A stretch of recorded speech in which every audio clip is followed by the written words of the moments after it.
सभी भाई बहनों और माताओं बहनों से, भाइयों से, बेटों से, पुत्रों से एक निवेदन है कि सावन के प्रत्येक सोमवार को श्री भोले और माता पार्वती के दर्शन करने अवश्य जाएं।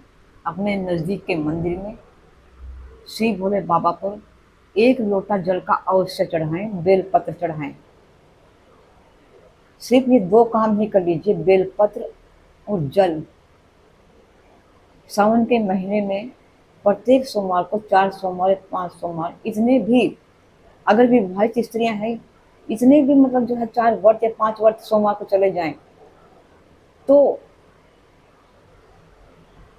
जितना साल भर भगवान शिव के मंदिर में जाने से, जल चढ़ाने से पुण्य फल की प्राप्ति होती है, इतना ही एक सावन के महीने में 5 सोमवार को एक लोटा जल और पत्र, बेलपत्र चढ़ाने से उतना ही पुण्य फल प्राप्त हो जाता है। सावन का महीना भगवान शिव को समर्पित है। उनको प्रसन्न करने का, भगवान आदि शक्ति माँ पार्वती माता को प्रसन्न करने का एक ये विशेष खास प्रभावशाली महीना है। तो जो विवाहित हैं, स्त्री पुरुष हैं, पति पत्नी है, कई जो स्त्रियां हैं, बहुएं, बेटियां, पुत्रियां हैं, वो तो जाती हैं, अधिकतर महिलाएं हैं जाती हैं। लेकिन कई मैंने भाई देखे हैं और पुत्र देखे हैं, ऐसे देखे हैं पुरुष कि जो वो खुद कभी शिवालय नहीं जाते, वो भगवान, वो इतना भक्ति भाव नहीं करते।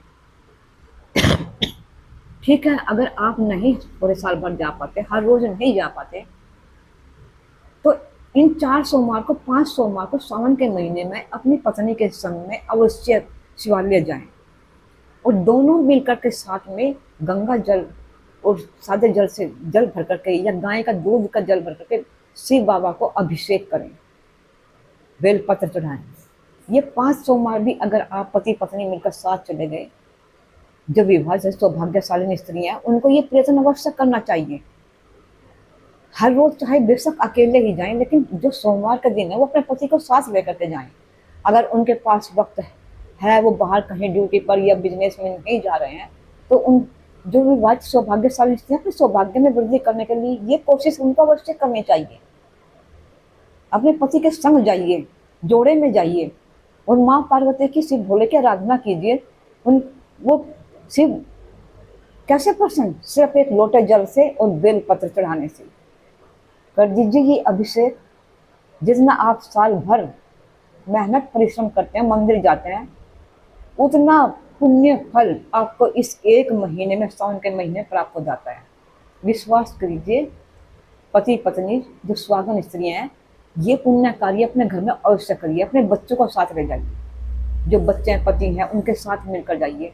स्त्री बहनों, बेटियों को तो कहने की जरूरत नहीं है, वो तो भक्ति भाव में सदा आगे रहती हैं, इसलिए बात उनकी विशेष नहीं है, वो तो जाएंगी जाएंगी ही, ये मुझे यकीन है और जाना भी चाहिए। लेकिन जो है पुरुष है ना, ये पीछे हटते हैं भक्ति भाव में, ये भक्ति करने से पीछे हटते हैं।